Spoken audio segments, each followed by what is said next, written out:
With only 20 to 25 days of CUET preparation, I got my dream college and my dream course, and you can do that too.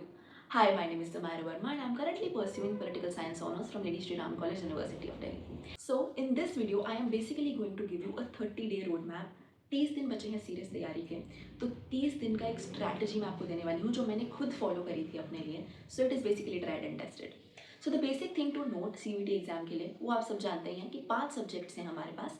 5 subject के paper देना compulsory है जो हमने 12th में पढ़े थे. तो इसमें से सबसे पहला हो सकता है आपका लैंग्वेज. GAT कंपलसरी रहता है. GAT आपने 12th में नहीं पढ़ा होगा, but this is a component that many of the courses उनके एलिजिबिलिटी में होता है, तो लोग देते हैं.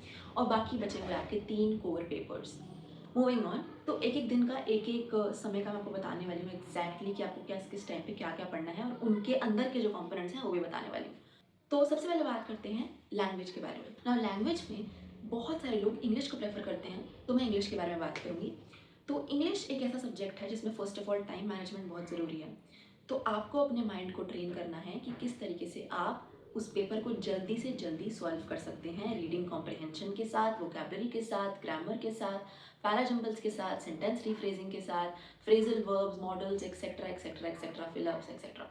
तो इन सब के साथ आप कैसे जल्दी से जल्दी अपने इंग्लिश के पेपर को ख़त्म कर सकते हैं, तो उसके लिए सबसे इम्पॉर्टेंट चीज़ है practising PYQs and sample papers. तो अब बात करते हैं कि किस किस टाइम पे कैसे कैसे आपने करना है. तो फॉर मी पर्सनली मैं सबसे पहले सुबह उठ के इंग्लिश से ही शुरुआत करती थी. वाई? बिकॉज इसका कोई डिफाइंड सिलेबस नहीं है और ये कंपलसरी था देना, तो मुझे इसके लिए बहुत टेंशन रहती थी. तो मैं सबसे पहले इंग्लिश लैंग्वेज से शुरू करती थी, सो दैट मेरा वो अच्छे से प्रिपेयर हो जाए. तो सुबह उठ के सबसे पहले आप इंग्लिश लैंग्वेज से शुरू कर सकते हैं. तो टॉकिंग अबाउट एवरी डे, तो हमने पिछली वीडियो में डिस्कस करा था कुछ कंपोनेंट्स हैं इंग्लिश लैंग्वेज के. Moving on to our 3 core papers. तो देखिए, अब मैं बिलोंग करती हूँ ह्यूमैनिटीज़ बैकग्राउंड से. तो मैंने जो सब्जेक्ट्स के पेपर दिए थे वो थे history, followed by political science and psychology, and इसके अलावा मैंने इंग्लिश और GAT भी दिया था. Alright, so talking about history, तो अब मैं हिस्ट्री के बारे में बात कर रही हूँ. तो कॉमर्स वाले लोग इसको अकाउंटेंसी की तरह समझ लीजिए, या बेसिकली एक you can just equate it with your subject, या जैसे फिजिक्स की तरह इक्वेट कर लीजिए. तो मान लीजिए मैं अकाउंटेंसी या हिस्ट्री के बारे में बात कर रही हूँ.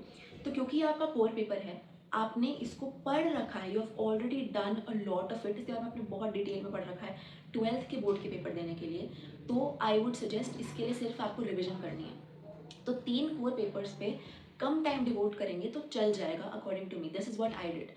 अब इसके लिए बेसिकली आपको करना क्या है, इसके लिए आपको एक पुराने साल का क्वेश्चन पेपर उठा लेना है. प्रीवियस ईयर क्वेश्चन पेपर आपने उठा लेना है, वो आप कर लीजिए, या फिर आप सैम्पल पेपर कर लीजिए. 2 कर सकते हैं तो 2 कर लीजिए.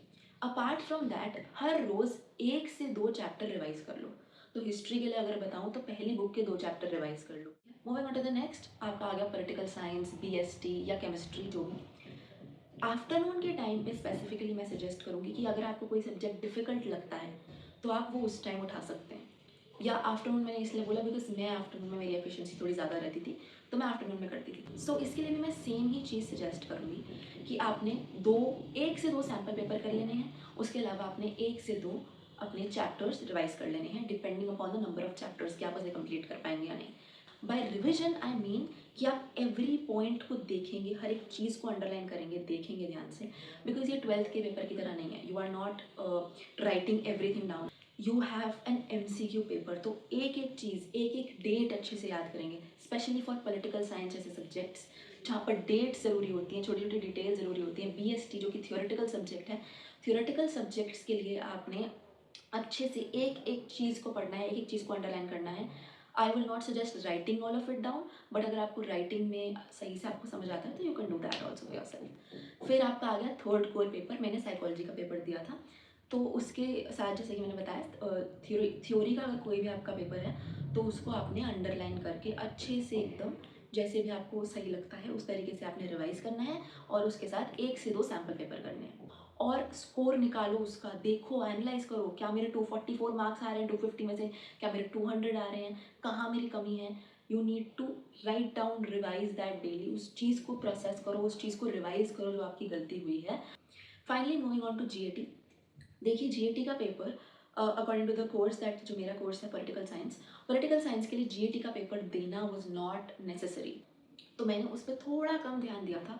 मैंने उसको सिर्फ इसलिए रखा था जिससे कि मेरे ऑप्शंस ओपन रहे मेरे लिए। But what I know of it, इसकी जीके आपने पढ़नी है, लॉजिकल रीजनिंग आपने पढ़नी है, मैथ आपने पढ़नी है, ज्योमेट्री आपने पढ़नी है, और जो बाकी के बचे हुए कंपोनेंट्स हैं आपने सब कुछ पढ़ना है।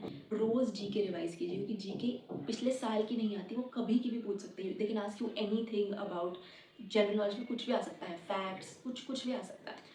सो अगर आप रोज़ रिवाइज कर सकते हैं तो रोज़ कीजिए। मैथ्स के कॉन्सेप्ट्स अगर आपके स्ट्रॉन्ग हैं तो good for you, and if not then उसको भी आपको डेली के डेली प्रैक्टिस करना होगा।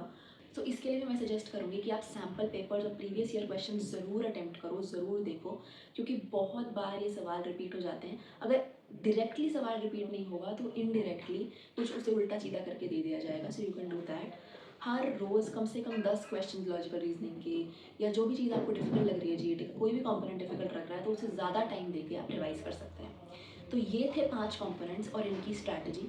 सुबह आप इंग्लिश से शुरू कर सकते हैं, followed by your 3 core papers. उनमें से जब टाइम आपको लग रहा है कि अच्छा इस टाइम पे माय माइंड वर्क्स इफेक्टिवली और ये सब्जेक्ट में डिफिकल्ट लगता है, तो उस टाइम पर डिफिकल्ट सब्जेक्ट को करिए, फॉलोड बाय योर जीएटी। तो आई वुड सजेस्ट इंग्लिश के लिए बहुत अच्छे से प्रिपेयर करो अगर आपके पास जीएटी कंपलसरी नहीं है, और अगर जीएटी कंपलसरी है तो इंग्लिश और जीएटी दोनों को बहुत अच्छे से प्रिपेयर करो। Your 3 core papers can still be managed, क्योंकि आपने 12th में उनको पढ़ा है, तो उनका हल्का सा कम टाइम डिवोट करोगे तो चल जाएगा। And one final thing I am reiterating again and again, P Y Qs, previous year question papers को करना मत छोड़िएगा। सैम्पल पेपर्स रोज़ के रोज़ अटेम्प्ट करिए।